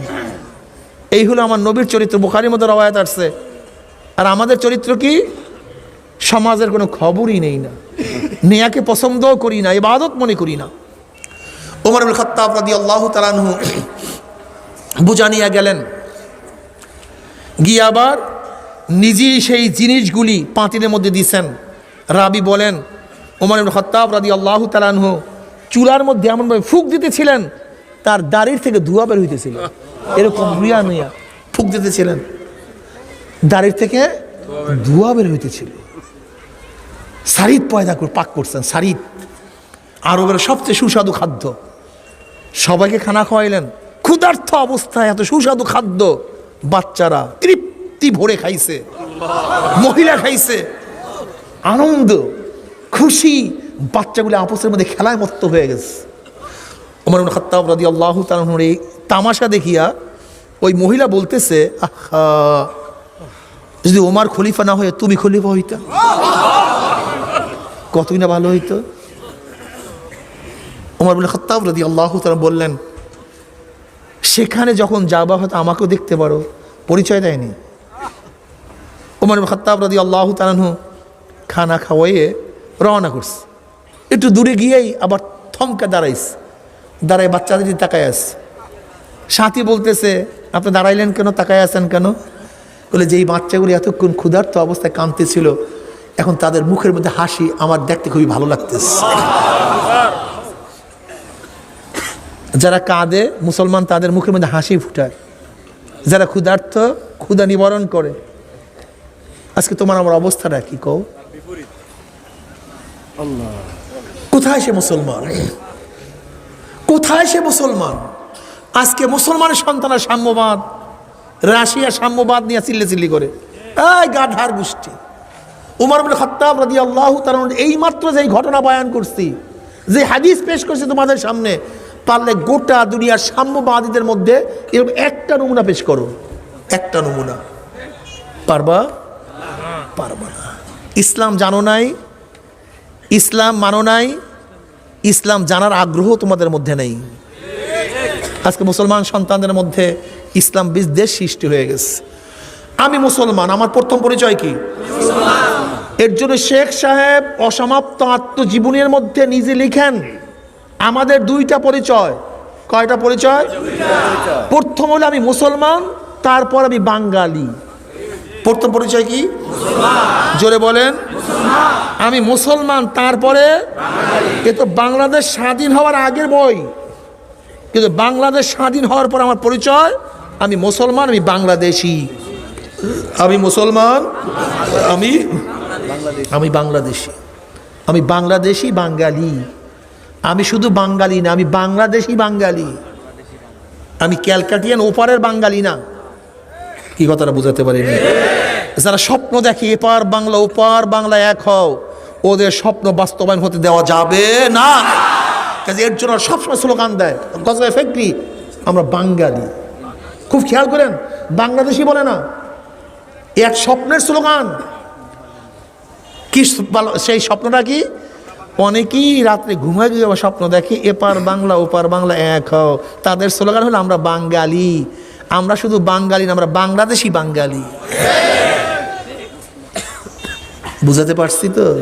এই হুঁশ রাখি আর মুসলমান, হুঁশ থাকা চাই, সবসময় সচেতন থাকিও। আমার প্রথম পরিচয় কি? আচ্ছা, আমার ইসলামের সাথে যদি বাবার টক্কর লাগে ইসলাম থাকবে না বাবা থাকবে? ইসলামের সাথে মায়ের টক্কর লাগে মা থাকবে না ইসলাম থাকবে? হ্যাঁ, ঠিক মতো কইয়ান কথা, আন্দাজে কথা বলিয়ান না। যাদের টক্কর লাগে ইসলাম থাকবে তারা জোরে বলবেন কি থাকবে? জোরে বলেন কি থাকবে? ইসলামের সাথে আমার ব্যবসার টক্কর লাগে ইসলাম থাকবে না ব্যবসা থাকবে? ইসলামের সাথে আমার দলের টক্কর লাগে দল থাকবে ইসলাম থাকবে? ইসলামের সাথে আমার নেতার টক্কর লাগে ইসলাম থাকবে না দল নেতা থাকবে? ইসলামের সাথে আমার যদি পীরের টক্কর লাগে পীর থাকবে ইসলাম থাকবে? ইসলাম থাকবে। ইসলাম যদি আমার ইসলামের সাথে পাহাড়ের টক্কর লাগে পাহাড় তুলার মতো উড়িয়া যাবে, ইসলাম ঠিক থাকবে ইনশাআল্লাহ। আর বর্তমানে যখন নেতার সাথে দলের সাথে ইসলামের টক্কর লাগে ইসলাম ভেঙ্গে যায়, নেতার দল ঠিক থাকে, তোর এই ইসলাম দিয়া পুলসেরাত পাড়ি দেওয়া যাবে। ওয়ালা তামুতুন্না ইল্লা ওয়া আনতুম মুসলিমুন, খবরদার মুসলমান না হইয়া কেউ মরিও না। তোমার এই নামদারি ইসলাম দ্বারা কবরের আযাব থেকে মুক্তি পাবা না, মাবা না। এই নামদারি ইসলাম দ্বারা কবরের আযাব থেকে মুক্তি পাওয়া কি যাবে নাকি? ওয়ালা তামুতুন্না ইল্লা ওয়া আনতুম মুসলিমুন, খবরদার মুসলমান না হইয়া কেউ মরিও না। 144 ধারা জারি হয়ে গেছে, বিনা অনুমতিতে কেউ এরিয়ার মধ্যে ঢুকবা না, যদি ঢোকো অমনি গুলি, কোনো কথা নেই। যদি 144 ধারার মধ্যে বিনা অনুমতিতে ঢোকো অমনি গুলি হয়ে যাবে। আল্লাহ পাক রব্বুল আলামিন কারফিউ জারি করছে, ওয়ালা তামুতুন্না ইল্লা ওয়া আনতুম মুসলিমুন, খবরদার মুসলমান না হইয়া কেউ মরবি না। যদি মুসলমান না হইয়া মৃত্যু বিছানায় আছাড় খেয়া পড়িয়া যাও তোমার মৌয়াত ইমানের সাথে হবে না। বাবার এই বিপদ দেখলে মানুষের হুঁশ থাকে না। যেরকম কোনো মানুষের সামনে হঠাৎ যদি বাঘ পড়ে যায় মানুষের হুঁশ থাকে না, কোনো মানুষের সামনে যদি পাগলা কুকুর পড়িয়া যায় মানুষের হুঁশ থাকে না, থাকে নাকি? বিপদ দেখলে মানুষের এ নামদারি মুসলমানের দলেরা, যখন নামদারি মুসলমানরা বেঈমান বদমাশরা মৃত্যু আসার খেয়া পড়িয়া যাবে, হঠাৎ স্বপ্নের মধ্যে দেখতে পারবে জাহান্নামের দরজাগুলি টাস টাস করে খুলিয়া গেছে। আজরাইলের মাথা আসমানে পাও, তার জমিনে এক হাত মাসিক আর এক হাত মাগরিবে, নীল রঙের দিঘির মতো বড় বড় দুইটা চক্ষু, গোটা দুনিয়া বরাবর বিশাল একটা শরীর, সমস্ত শরীরের মধ্যে লম্বা লম্বা কালো কালো পশম, আবার সমস্ত পশমের গোড়া দিয়ে শুধু আগুনের সিল্কি বাইর হইতে আছে। এই বিপদ দেখলে মানুষের তখন হুঁশ থাকবে না, নাফরমানের হুডা থর থর থর থর করে কাঁপতে থাকবে। আজরাইল আলাইহিস সালামের দিকে করুণ দৃষ্টি হুডা তাকায়া থাকবে, বলবে ভাই আজরাইল আমার বয়স তো মাত্র 16, আমি তো মাত্র মেট্রিক পরীক্ষা দিলাম, আইয়ে ভর্তি হইলাম, এই ছাত্র জীবনেই তুমি আমার সামনে হাজির হয়ে যাবে, কোনোদিন কল্পনাও করতে পারি নাই। আমি মনে মনে স্বপ্ন লালন করতাম বিসিএস ক্যাডার হব, ডিসি হব, এসপি হব, সচিব হব, ঢাকায় বাড়ি থাকবে, এই ডিজাইনের গাড়ি, এই ডিজাইনের বাড়ি, আমি সুখ স্বাচ্ছন্দ্যে জীবনটা কাটাইয়া দেব। কিন্তু মেট্রিকের বছরই তুমি আমার সামনে হাজির হয়ে যাবে, কোনোদিন কল্পনা করতে পারি নাই। আমার মেট্রিকের ছাত্র বাবারা, 9-এর ছেলেরাও কি দুনিয়ার থেকে বিদায় হয় নাই? আমার 9-এর ছাত্র বাবারা, 8-এর ছেলেরাও কি দুনিয়ার থেকে বিদায় হয় নাই? এ আমার বাবা, তুমি কি তোমার সন্তানের লাশ কাঁধের মধ্যে নেও নাই? এ দাদা, হে নানা, তুমি কি তোমার নাতির জানাজা উপস্থিত হও নাই? এ বড় ভাই, তুমি কি তোমার ছোট ভাইকে দাফন করো নাই? এ বন্ধু, তুমি কি তোমার বন্ধুকে জীবনের তরে বিদায় দাও নাই? এ সুস্থ, তুমি কি দেখো না তোমার সে কত সুস্থ মানুষ দুনিয়ার থেকে বিদায় হয়ে গেছে, ঢাকায় গেছে বাজার করার জন্য, বাজার নিয়ে ফিরতে পারে না, লাশ হইয়া ফিরিয়ে আসছে। বিদেশে গেছে চাকরি করার জন্য, টাকা নিয়ে ফিরতে পারে না, বাক্সবন্দি হইয়া ফিরিয়ে আসছে। এ আমার যুবক বাবারা, মুসলমান বাবারা, কি নিয়ে রওনা করছো, কোথায় রওনা করছো? খবরদার হিসাব নিকাশ না মিলাইয়া কেউ মাওলার কবরে যায় না। ওয়ালা তামুতুন্না ইল্লা ওয়া আনতুম মুসলিমুন, খবরদার মুসলমান না হইয়া কেউ মরিও না। তোমার নাম ধারিম ইসলামে, ইমানের সাথে মৃত্যুবরণ করতে পারবো না। আল্লাহ তুই ইমানের সাথে মৃত্যু দিয়ে দিও। এই তোমার এই ইসলামে কবরে আযাব থেকে মুক্তি পাওয়া যাবে না। আখারে নাফরমান বদমাশ বেঈমান যখন চলিয়া যাবে, নবী আলাইহিস সালাতু ওয়াস সালামের রওজার সাথে সুরাক হইয়া যাবে, রাস্তা হইয়া যাবে। ফেরেশতারা প্রশ্ন করবে, মান হাজার রাজুল, চেন ওই ব্যক্তিকে। নাফরমান দেখবে আমার নবীর মাথায় টুপি, নাফরমানের মাথায় টুপি নাই। আমার নবীর চেহারায় দাড়ি, নাফরমানের চেহারার মধ্যে দাড়ি নাই। আমার নবীর লেবাসের সাথে নাফরমানের লেবাসের কোনো মিল নাই। আমার নবীর দলের সাথে ওর দলের কোনো সম্পর্ক নাই। আমার নবীর নীতি আদর্শের সাথে ওর নীতি বা আদর্শ মিলে না। আমার নবীর সাথে ওর নেতার কোনো মিল নাই। বরং আমার নবীর সাথে যাদের মিল ছিল তাদেরকে কত ঘৃণা করছে। আমার নবীর আদর্শ পছন্দ করতো না, বরং নবীর আদর্শ যারা পালন করতো তাদের কত হত্যা করছে, কত ঘৃণা করছে। অমনি নাফরমান তাকে চিনতে পারবে না। নাফরমান বলবে, কে? আমি তো চিনি না। হ্যাঁ হ্যাঁ লাদ্রি, এর সাথে আমার কোনো পরিচয় নাই। ওনাকে আমি চিনি না, ওনাকে আমি জানি না। অমনি আমার মাওলা ডাক দিয়ে বলে, কাযবাদুল্লাহ, আমার দুশমন মিথ্যা কথা বলছে, এ কবরের মাটি চাপ দে। অমনি কবরের দুই পাশের মাটি এত জোরে চাপ মারবে, চাপের শুনে এক পাজরে হাঁটি আর এক পাজরে লাগাইয়া ফেলাইবে। এ ফ্রেশের আগুন জ্বালাইয়া দে। অমনি গোটা কবরটা আগুনে ভরিয়া যাবে। আল্লাহ তুমি মাফ করিয়া দাও। এ সাপ জড়াইয়া ধর। অমনি 99টা সাপ আসি এমন জোরে নাফরমানকে প্যাঁচ মারবে। প্যাঁচের শুনে নাফরমানের হাড্ডি গুলি কটমট কটমট করে ভাঙতে থাকবে। আল্লাহ মাফ করিয়া দে। আমার মাওলা পাক রব্বুল আলামিন বয়রা ফেরেশতা নাযিল করিয়া দিবে। ফেরেশতা চোখেও দেখবে না, কানেও শুনবে না। হাতের মধ্যে লোহার গুর্জু থাকবে। ওই গুর্জু দিয়ে এক একটা বাড়ি মারবে, 70 তবক জমিনের নিচে নাফরমান ঢুকিয়া যাবে। আবার উঠবে, আবার পিটান মারবে। নাফরমান যত চিল্লান চিল্লাইবে, ফেরেশতা কানেও শুনবে না, চোখেও দেখবে না, মায়াও লাগবে না, আর মাইরও সারবে না। এই নামদারি ইসলাম দিয়া আমার মাওলার কবরে নাজাত পাওয়া যাবে না। ওয়ালা তামুতুন্না ইল্লা ওয়া আনতুম মুসলিমুন, খবরদার মুসলমান না হইয়া কেউ মরিও না। বাবারে, তোমার মাথার মধ্যে ইসলাম থাকা চাই, তোমার চেহারার মধ্যে ইসলাম থাকা চাই, তোমার পোশাকের মধ্যে ইসলাম থাকা চাই, তোমার স্ত্রীর মধ্যে ইসলাম থাকা চাই, তোমার স্বামীর মধ্যে ইসলাম থাকা চাই, তোমার সন্তানের মধ্যে ইসলাম থাকা চাই, তোমার ঘরের মধ্যে ইসলাম থাকা চাই, তোমার ব্যবসার মধ্যে ইসলাম থাকা চাই, তোমার শিক্ষার মধ্যে ইসলাম থাকা চাই, তোমার দলের মধ্যে ইসলাম থাকা চাই, তোমার নেতার মধ্যে ইসলাম থাকা চাই। খবরদার ইসলাম না নিয়া কেউ মাওলার কবরে যাইও না। আল্লাহ ইসলাম নিয়ে তোমার কাছে হাজির হওয়ার তৌফিক দিয়ে দিও। আমার মুসলিম সন্তানের কলবের মধ্যে ইসলামের বুঝ দিয়ে দাও। আল্লাহ মুসলিম সন্তানদের দিমাগের মধ্যে ইসলামের চিন্তা ঢুকাইয়া দাও, ইসলামের চিন্তা ঢুকাইয়া দাও,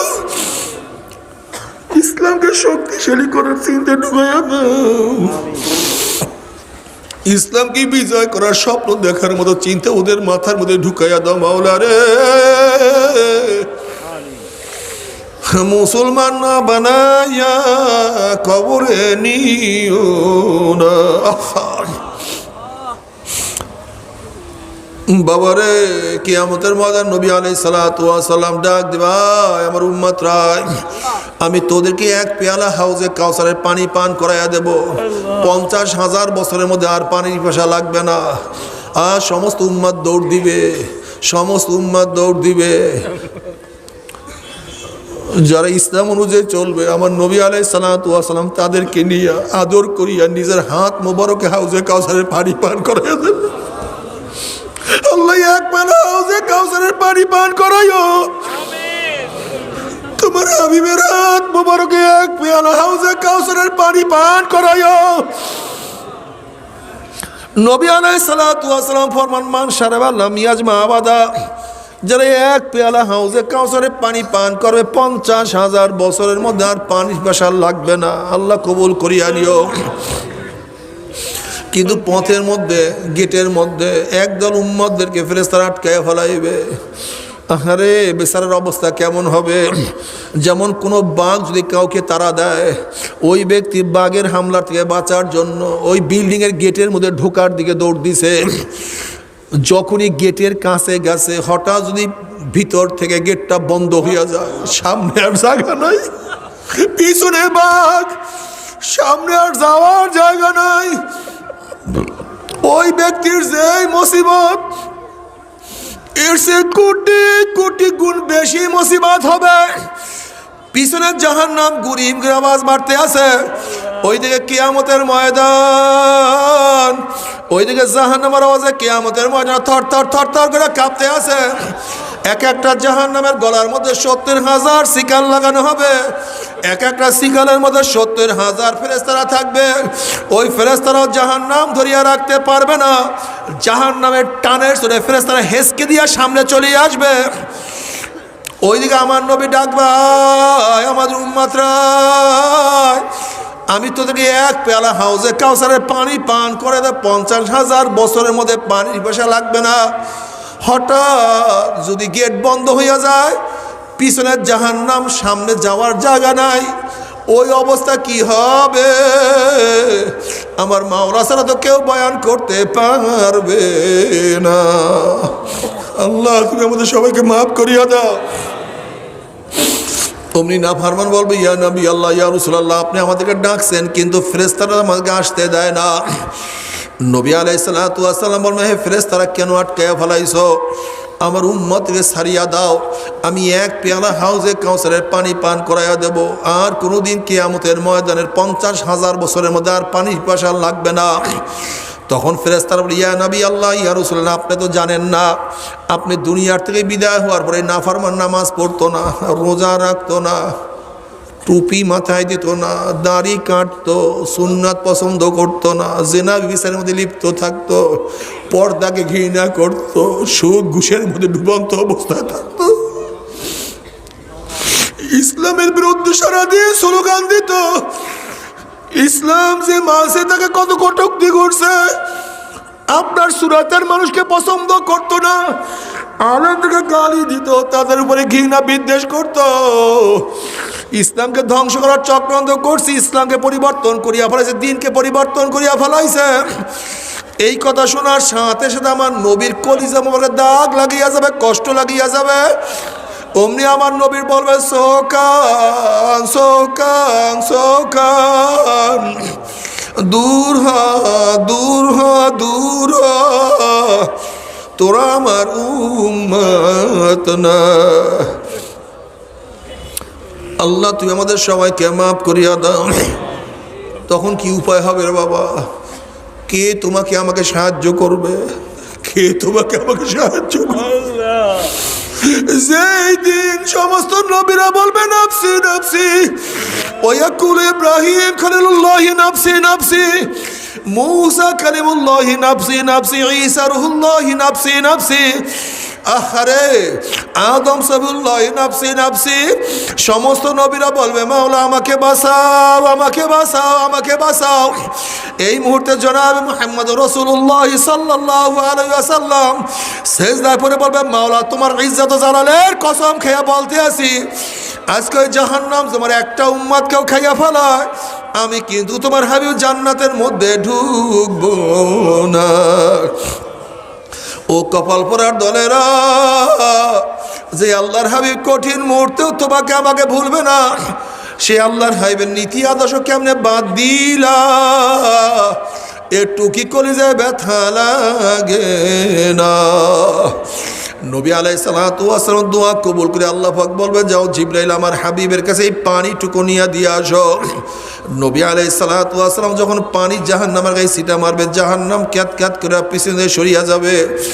আল্লাহর হাবিব বলবেন, মাওলা রে, যে জাহান্নামকে লক্ষ লক্ষ ফেরেশতারা ধরিয়া রাখতে পারে না, এ আবার কোন কুদরতি পানি, কোন আশ্চর্য পানি, যেই পানি মারার সাথে সাথে জাহান্নাম পিছনে সরিয়া গেল। আল্লাহ পাক ডাক দিলেন, হাবিব গো, এই পানি কোনো আশ্চর্য পানি না, কোনো কুদরতি পানি না, এই পানি হলো তোমার গুনাহগার উম্মতের চোখের পানি। বাবারে, আজকে পরীক্ষায় ফেল করলে চোখের মধ্যে পানি আসে, ব্যবসায় লস খেলে চোখের মধ্যে পানি আসে, আজকে দুনিয়ার মামলায় পড়লে চোখের মধ্যে পানি আসে। আর আখিরাতের 5টা মামলা যে পড়িয়া গেলাম, ওই মওয়াতের মামলা, কবরের মামলা, কিয়ামতের মামলা, ওই মিজান পুলসিরাতের মামলার চিন্তা তো চোখে পানি আসে না। অথচ নবী আলাইহিস সালাতু ওয়াস সালাম ফরমান 2 ফোঁটা 2 কাতরা জাহান্নামের আগুনে স্পর্শ করবে না। রক্তের ওই ফোঁটা আল্লাহর জমিনে আল্লাহর হুকুমতকে কায়েম করার জন্য শরীর থেকে গড়াইয়া পড়বে। ওই শরীরও জাহান্নামে, ওই শরীর কোনোদিন জাহান্নামে যাবে না। চোখের ওই পানির ফোঁটা মাওলার ভয়ে, জাহান্নামের ভয়ে চোখের থেকে যেই পানির ফোঁটা গড়াইয়া পড়বে, ওই চক্ষু জাহান্নামে যাবে না। নবী আলাইহিস সালাতু ওয়াস সালাম ফরমান মান বাকা মিন খাশিয়াতিল্লাহি হারামাল্লাহু তিলকাল আইনা আলান নার। আল্লাহ তুমি কবুল করিয়া দিও। এর জন্য আমার নবী বলেন ইবকু ইবকু ইবকু ওয়া ইল্লাম তাবকু ফাতাবাকু। আমার উম্মত কান্দো কান্দো কান্দো, কান্না না আসলে মুখটাকে বেকাতা রাখলে মাওলা রে, আমার মাওলা রে। বাবারে, কান্নার মধ্যে কি যে মজা, কান্নার মধ্যে কি যে মজা। যারা সেজদায় পড়িয়া কান্দে, যারা জিকিরের মধ্যে কান্দে, যারা মুরাকাবা মুশাহাদা করে কান্দে, ওয়াজ নসিহতে কান্দে, কি যে মজা। ওই মজা তো কোনোদিন বয়ান করা যাবে না। বাবার, আজকে তোমার আমার চোখের মধ্যে পানি নাই, অথচ তিরমিজির মধ্যে রওয়ায়াত আছে নবী আলাইহিস সালাতু ওয়াস সালাম নামাজের মধ্যে এমনভাবে কাঁদতেন, অলি সাউফি আজিজুকা আজিজুল মিরজালে মিনাল বুকা। যেরকম পাতিলের মধ্যে পানি দিয়ে উপরে আবৃত করিয়া নিচে আগুন জ্বালাইয়া দিলে শুধু শো শো ভিতরে গুম গুম আওয়াজ করতে থাকে, ঠিক নবী আলাইহিস সালাতু ওয়াস সালাম নামাজের মধ্যে এমনভাবে কাঁদতেন, তার কলিজার থেকে শুধু কান্নার গুম গুম আওয়াজ বের হয়ে আসতো। আল্লাহ তুই আমাদেরকে কবুল করিয়া না। বাবারে, তোমার আমার চোখে পানি নাই, অথচ নবী মুসা আলাইহিস সালাতু ওয়াস সালাম একদিন এক জায়গা থেকে যাইতে আছেন, দেখেন একটা পাথর কাঁদতে আছে। আল্লাহ নবী মুসা প্রশ্ন করলেন, পাথর তুই কেন কান্দো? তখন পাথর বলতে আছে, আল্লাহ নবী মুসা, আল্লাহ পাক রব্বুল আলামিন জাহান্নামকে মানুষ এবং পাথর দিয়া জ্বালাইবে, ওয়া কুদুহান নাস ওয়াল হিজারা, মানুষ এবং পাথর দিয়া জ্বালাইবে। সেই জাহান্নামের ভয়তে আমি কাঁদতে আছি। আপনি তো আল্লাহর কাছে সুপারিশ করেন, দোয়া করেন, মাওলা তোমাকে মাফ করিয়া দেয়। নবী মুসা আলাইহিস সালাতু ওয়াস সালাম আল্লাহর কাছে দোয়া করেন, মাওলা রে, একটা পাথর তোমার ভয়ে জাহান্নামে কাঁদে, তুমি তাকে মাফ করিয়া দাও। আল্লাহ পাক রব্বুল আলামিন বললেন, মুসা তুমি পাথরকে সুসংবাদ জানাইয়া দাও, আমি তাকে মাফ করিয়া দিলাম। এই সুসংবাদ জানাইয়া নবী মুসা আলাইহিস সালাতু ওয়াস সালাম সেখান থেকে চলিয়া গেলেন। অনেক দিন পরে সেখান থেকে রওনা করার সময় দেখে পাথর আবারও কাঁদতে আছে। আল্লাহ নবী মুসা খুবই রাগী নবী ছিলেন, তিনি ধমক দিয়া প্রশ্ন করছে, পাথর তুই কি আমার কথা বিশ্বাস করো নাই যে মাওলা তোকে মাফ করিয়া দিছে? পাথর বলতে আছে, আল্লাহ নবী মুসা, নবীরা কোনোদিন মিথ্যা কথা বলতে পারে না, মাওলা আমাকে মাফ করিয়া দেয়, আমি বিশ্বাস করছি, তাহলে আবারও কেন কান্দ? তখন পাথর জবাব দেয়, আল্লাহ নবী মুসা, যদি আমি না কাঁদতাম আমার দিকে আপনি লক্ষ্য করতেন না, হয়তো বা মাওলা আমাকে মাফও করতো না। কিন্তু যেই কান্নার উসলে মাওলা আমাকে মাফ করিয়া দিছে, যেই কান্নার উসলে মাওলা আমাকে মাফ করিয়া দিছে, ওই কান্না আমি আর কোনোদিনও ছাড়ব না। আল্লাহ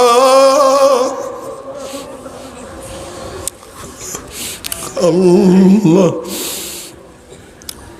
আল্লাহ হাদিসে কুরসির মধ্যে ফরমান, লা আজমাউ আলা আবদি খাউফাইন ওয়ালা আমনাইন, মান খাফানি ফিদ দুনিয়া আমিনতু ইয়াউমাল কিয়ামা ওয়া মান আমনানি ফিদ দুনিয়া খাফতু ইয়াউমাল কিয়ামা। আল্লাহ পাক বলে, আমার বান্দার উপর আমি দুইটা ভয় এবং দুইটা অভয়কে একত্রিত করি না। যারা দুনিয়ার মধ্যে আমাকে ভয় করবে, মৌয়াতে আর ভয় নাই, কবরে আর ভয় নাই, কিয়ামতে ভয় নাই, মিজানে ভয় নাই, পুলসিরাতে ভয় নাই। আর যারা দুনিয়ার মধ্যে আমাকে ভয় করবে না, এই যে ভয় শুরু হইয়া যাবে, মৌয়াতে ভয়, কবরে ভয়, কিয়ামতে ভয়, মিজানে ভয়, পুলসিরাতে ভয়, এমন ভয় শুরু হবে আর তো কোনোদিন ভয় কাটবে না।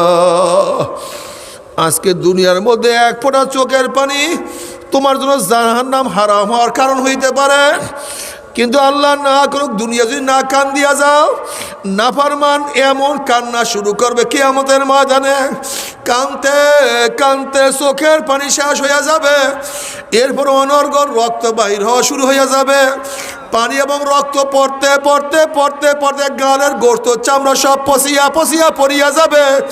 আল্লাহ তুমি আমাদের সবাইকে মাফ করিয়া দাও। লক্ষ লক্ষ ড্রামে ড্রামে পানি পড়তে থাকবে, কিন্তু আর কোনোদিন কাজ হবে না।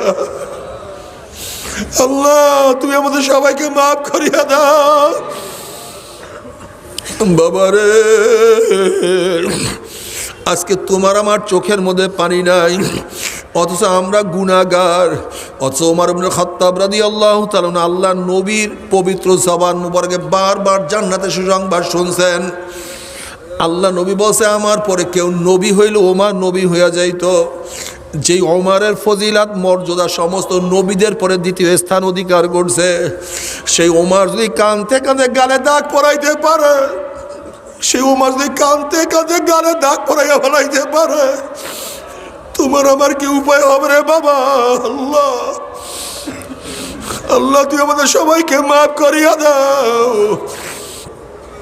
গুনাহ খাতা মাফ না করাইয়া কাউকে ডাক দিও না। এরপর আল্লাহ পাক কাউকে জান্নাত কাউকে জাহান্নামের ফয়সালা দিয়া দিবে। তুমি কি জানো আমার মাওলার জাহান্নাম কত মারাত্মক? আল্লাহ পাক রব্বুল আলামিন ফেরেশতাদেরকে বলতেছে, ফেরেশতারা জাহান্নামকে আগুন জ্বালাইতে থাকো, জাহান্নামের আগুন জ্বালাইতে থাকো। ফেরেশতারা 1000 বছর পর্যন্ত জাহান্নামের আগুন জ্বালাইতে জ্বালাইতে জ্বালাইতে জ্বালাইতে হাত্তা বিয়াদ্দাত, জাহান্নামের আগুন দুধের মতো সাদা হইয়া গেছে। আল্লাহ তুমি মাফ করিয়া দাও। আমার মাওলার ডাক দিয়ে ফেরেশতারা, হবে না, আগুনকে আবারও জ্বালাইতে থাকো।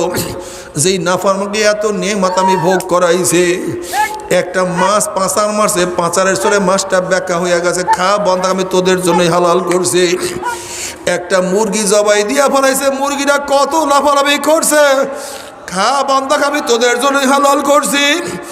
একটা গরু বান্ধিয়া জবাই দিয়া ফেলাইছে, গরুটা কত লাথালাতি করছে, খা বন্ধ, আমি তোদের জন্যই হালাল করছি। আমার এত নিয়ামত খাইয়া লই যায়, আমার হুকুম মানে ওদেরকে আগুনে হবে না, আগুনকে আবারও জ্বালাইতে থাকো। আবারও 1000 বছর পর্যন্ত আগুন জ্বালাইতে জ্বালাইতে জ্বালাইতে জ্বালাইতে হাত্তা হামাররাত, জাহান্নামের আগুন রক্তের মতো লাল হন হন হন হন আওয়াজ করা শুরু করিয়া দিছে। আহা, 1 মাইল 2 মাইল উঁচা হয়ে আগুন সহসা আওয়াজ করা শুরু করছে। আমার মাওলা ডাক দেয়, ফেরেশতারা, হবে না। একটা গাভীর বাচ্চা বান্ধিয়া রাখছে, গাভীর বাচ্চার একবার শুইছে আর একবার দাঁড়াইছে, হামবাক হইয়া ডাক মারছে। মুনাহাজার বলছে, মা গো, আমার গলা জিভটা শুকায় গেছে, আমাকে এক চুমুক দুধ দাও। আবার গাভীটা ডাক দিয়ে বলে, আমার বাচ্চা, মাওলা আমাদেরকে বনি আদমের জন্য বানাইছে, এই বনি আদম খাইয়া লইয়া যতটুক থাকবে তা খাইয়া মাওলার শুকরিয়া আদায় করবি। গাভীর বাচ্চার দুধ বাচ্চাকে না খাওয়াই আমি বনি আদমকে খাওয়াইছি, আমি বনি আদমকে খাওয়াইছি। ওদের জন্য আমি সব ব্যবস্থা করছি। আমি সূর্য সৃষ্টি করছি, চন্দ্র সৃষ্টি করছি, আকাশ সৃষ্টি করছি, আমি জমি সৃষ্টি করছি, পানি সৃষ্টি করছি, বাতাস সৃষ্টি করছি। খুলি কালাকম মাহফিল আউদি জামিয়া, সব তোদের। ও বান্দা, সব তোদের জন্য। আমার এত নিয়ামত খাইয়া লইয়া যারা আমার হুকুম মানে নাই, ওই নাফরমানদের জন্য আগুন হবে না, আগুনকে আবারও জ্বালাইতে থাকো। আবারও 1000 বছর পর্যন্ত আগুন জ্বালাইতে জ্বালাইতে জ্বালাইতে জ্বালাইতে হাত্তা সুয়াদাত কা মুসলিমাতি সাউদা, জাহান্নামের আগুন আমাবস্যার রাত্রের মতো অন্ধকার কালো, এখন আর কিছু দেখা যায় না। এক একটা জাহান্নাম আর এক একটা জাহান্নামে খাইয়া ফেলাইতে আছে। 1 মাইল 2 মাইল উঁচা হইয়া আগুন শোষা আওয়াজ করতে আছে, আল্লাহ তুমি মাফ করিয়া দাও। তাকাদু তামাইয়াজু মিনাল গায়জি কুল্লামা উলকিয়া ফিহা ফাউজুন সাআলাহুম খাযানাতুহা আলাম ইয়াতিকুম নাযীর ক্বালু বালা قد جاءنا نذير فكذبنا وقلنا ما نزل الله من شيء إن أنتم إلا في ضلال كبير وقالوا لو كنا نسمع أو نعقل ما كنا في أصحاب السعير তাকাদু তামাইয়াজ মিনাল গায়জ, জাহান্নামের মধ্যে আগুনের মধ্যে জোর চলে আসছে। এক এক জাহান্নাম আর এক এক জাহান্নামকে খাইয়া ফেলাইতেছে। আল্লাহ তুমি মাফ করিয়া দাও, আল্লাহ তুই আমাদের সবাইকে মাফ করিয়া দাও, আল্লাহ আমারও মাফ করিয়া দাও, আমাদের সবাইকে মাফ করিয়া দাও। ও আমার পর্দালা মা বোনেরা, ও আমার মা বোনেরা, আমার পুরুষ বাবারা, আমার মাওলা যত বড়, আমার মাওলার জান্নাত তত বড়। আমার মাওলা যত বড়, আমার মাওলার জান্নাতের নিয়ামত তত বড়। আমার মাওলা যত বড়, আমার মাওলার জাহান্নাম তত বড়। আমার মাওলা যত বড়, আমার মাওলার জাহান্নামের শাস্তিও তত বড়। বাবার সহ্য করতে পারবি ওই জাহান্নামের এক সেকেন্ড আযাব কেউ তো সহ্য করতে পারবো না।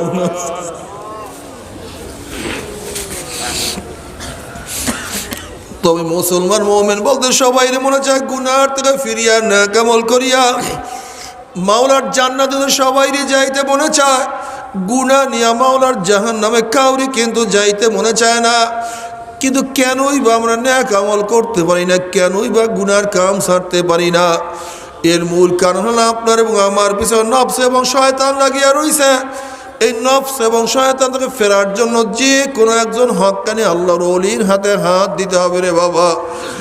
খবরদার, বর্তমান জমানায় পীর মুরিদের শিরক বিদআত হিংসা হাসাদ ব্যবসা বাণিজ্যে পরিণত হয়ে গেছে। সমস্ত আল্লাহর ওলির এক না, যেই পীরের 5 জন মুরিদের মধ্যে কম পক্ষে 3 জনকে দেখবা আলহামদুলিল্লাহ সুন্নাত মুআফিক আমল আকলাক মজবুত হইয়া যাইতে আছে, গুনার কাম ছাড়তে আছে, নেকের আমল ধরতে আছে, কলব নরম হইয়া চোখে পানি আসতে আছে। বিরিক্ষতর নাম কি, ফলে পরিচয়। আমি চরমোনাই বুঝি না, চরমোনার দাওয়াত প্রশংসা প্রচার করার জন্য আসি না রে বাবা। চরমোনায় যাওয়ার তোমার কোনো দরকার নাই, কোনো দরকার নাই, কোনো দরকার নাই। তুমি যার কাছে গিয়া পারো গুনার কাম ছাড়ো, নেকের আমল ধরো, কলব নরম করিয়া চোখে পানি নিয়া মাওলার কবরে যাইও। যেরকম দুনিয়ার ঘরে আগুন লাগলে পানি ছাড়া নিবানো যায় না, ঠিক তদ্রুপ তোমার এবং আমার গুনার দ্বারা যে জাহান্নামের আগুন জ্বলিয়া রইছে, চোখের পানি ও ছাড়া কিন্তু জাহান্নামের আগুন নিবানো সম্ভব না। কাজে আমার জন্য দোয়া চাই, আমিও দোয়া করি, সবাই সবার জন্য প্রাণ খুলিয়া দোয়া করো যেন কিয়ামতের ময়দানে গলাগলি বাঁধিয়া মাওলা একসাথে জান্নাতে যাওয়ার তৌফিক দিয়া দেয়।